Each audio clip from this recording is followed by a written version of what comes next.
برق يجعلون أصابعهم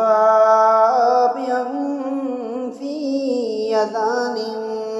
من الصواعق حذر الموت والله محيط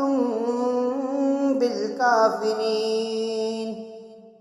يكاد البرق يخطف أبصارهم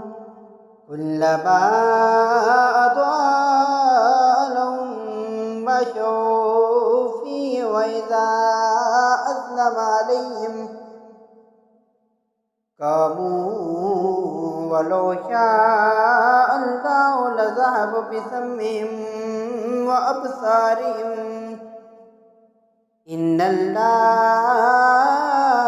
على كل شيء قدير